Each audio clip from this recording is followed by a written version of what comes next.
All right, today we're going to talk about one of the most dangerous experiments in all of history. But this wasn't some sterile lab with beakers and cages. No, the lab was the battlefield. And the test subjects? They weren't rats. They were over 300,000 human beings. And the question at the heart of it all was as wild as it was terrifying. Could you actually use the chaos of war to make people smarter?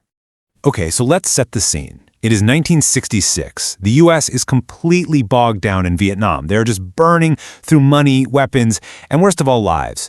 The reports coming back from the jungle were just bleak. You know, sir, we can't even see the enemy. These rules of engagement don't work. This whole war, it doesn't make any sense. It was a total quagmire, and back in Washington, they were absolutely desperate for a way out, or at least a way through. And that desperation is what led to this radical, almost unbelievable idea. It was championed by the U.S. Secretary of Defense himself, a guy named Robert McNamara. See, recruitment numbers were tanking, so he comes up with this plan called Project 100,000. And what was the plan? Well, he wanted to lower the military's intelligence standards to draft men who had, up until then, been rejected as mentally unfit for service. His theory was that war itself could be a kind of social and cognitive boot camp. To get why anyone would think this was a good idea, you really have to understand McNamara. This guy wasn't a general. He wasn't a war hero. He was a systems man. He was the former president of Ford Motor Company, and he saw problems not as human struggles, but as spreadsheets, as systems that just needed to be optimized. To him, a battlefield wasn't really all that different from a factory assembly line. McNamara's vision for this war machine was to basically separate the brain of the operation from the hands. So, you'd have your high IQ officers. They would handle all the tough strategic thinking. They're the central intelligence. And then you have the low IQ soldiers. They would just be the hands. Their only job was to follow simple pre-planned orders. No thinking, no questioning, just doing. He essentially wanted to bring the McDonald's method to warfare. And I'm not kidding. Think about it. A fast food joint is designed so that literally anyone, no matter their experience, can make the exact same burger by just following a simple checklist, right? A standard operating procedure. McNamara figured he could do the exact same thing for war. If you just remove the need for individual thinking, you can automate the whole process and get a predictable result. Of course, publicly, he didn't frame it as this cold factory experiment. No. It was sold as a noble social program. McNamara actually called it a gift. A chance for these disadvantaged men to improve themselves. He even pointed to a new study from 1964 that showed that rats, they developed more complex brains when they were put in challenging environments. So his argument was, hey, if it works for rats, why not for men? The only tiny difference was that this particular experiment was going to be conducted with bullets and bombs. But an idea this wild doesn't just come out of nowhere. To really get why McNamara thought this could actually work, we have to take a step back and look at the pretty dark history of how we, as a society, came to label people with a single, devastating number. It really starts with guys like Sir Francis Galton, who had this fear that society would just collapse if less intelligent people had too many kids. Now, the first actual test, created by Alfred Binet, it was meant to help kids who were struggling in school, not to brand them for life. But when that test came to America, man, everything changed. Guys like Lewis Terman turned it into a weapon, a sorting machine for people. And this all led to the absolutely horrific Supreme Court case, Buck v. Bell, which made it legal to forcibly sterilize American citizens just based on their IQ score. And the language they used was so important. Words we think of as insults today, like moron, well, they were actually introduced as legitimate scientific categories. Using these medical-sounding terms created this idea that some people were just fundamentally different, that they were a permanent liability. They weren't just people having a hard time. They were a clinical problem that had to be managed. And that's the real heart of the issue, right? A deeply complex human quality was just boiled down to a single hard number. And once you have a number, well, institutions can use it. And they did. They used it to blame entire groups of people for huge problems like poverty and crime. I mean, instead of fixing the broken systems, it just became easier to blame the people that the system was failing. This was the thinking that led to the eugenics movement and, eventually, to McNamara's experiment. So what happened when this clean, orderly factory logic slammed into the chaotic, bloody reality of the Vietnam War?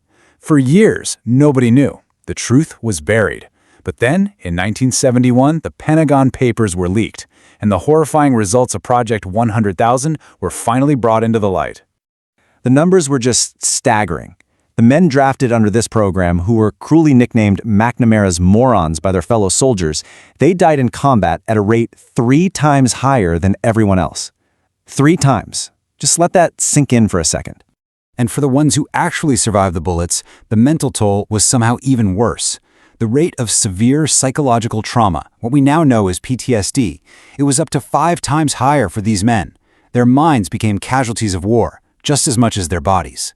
Beyond the stats, you have these heartbreaking human stories. Veterans tell this one story about a soldier named Jenkins. During a surprise inspection, the sergeant yells, "You have 10 seconds." Everyone scrambles and gets ready, except Jenkins.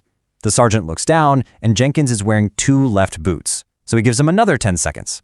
This time, Jenkins comes back wearing 2 right boots, and the sergeant didn't even punish him, because he knew.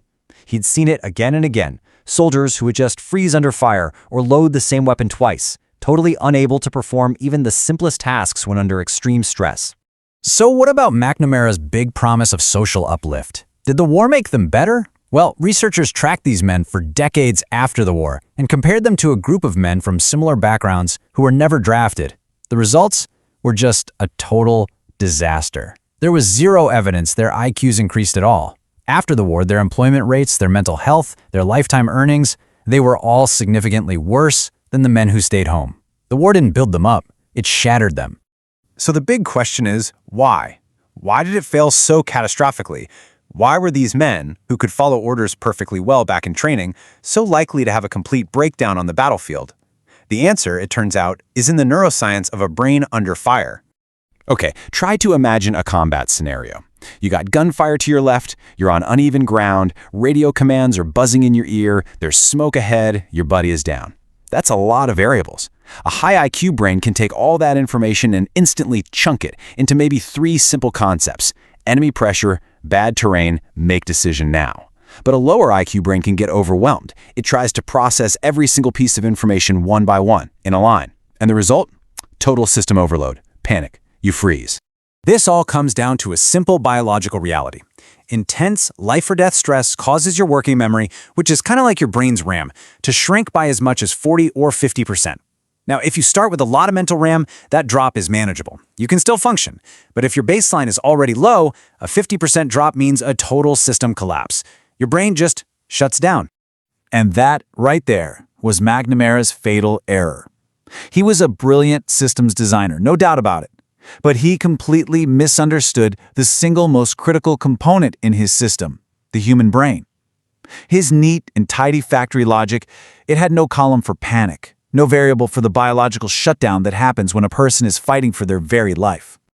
But just when you think the whole story is about the absolute power of IQ, there's one last surprising twist. A twist that makes you question the very number that caused all this damage in the first place. Have you heard of Richard Feynman? He was one of the greatest scientific minds of the 20th century. I mean, an absolute genius. A guy who helped unlock the secrets of quantum electrodynamics. So, what was his IQ? He said it himself, around 125. Now, by most definitions, that's bright, for sure. But it's nowhere near official genius level. So how is a guy like Feynman even possible if IQ is everything? Well, this brings us to a huge irony. Remember Lewis Terman, the guy who perfected the IQ test? He ran this famous 60-year study on 1,500 kids with genius-level IQs. He called them his termites. And they grew up to be successful. They were doctors, lawyers, professors. But guess what? Not a single one of them ever won a Nobel Prize. Meanwhile, 2 kids that Terman actually rejected from his study because their IQs weren't high enough, William Shockley and Luis Alvarez, they both went on to win the Nobel Prize in physics. The test literally filtered out the very genius it was supposed to find. And this points to a really profound scientific truth. Research shows that after an IQ of about 120, the link between IQ and real-world success, it just flattens out. It basically becomes irrelevant. Having more mental horsepower doesn't automatically lead to better results. At that point, other things, like your creativity, your curiosity, your character, they become way more important.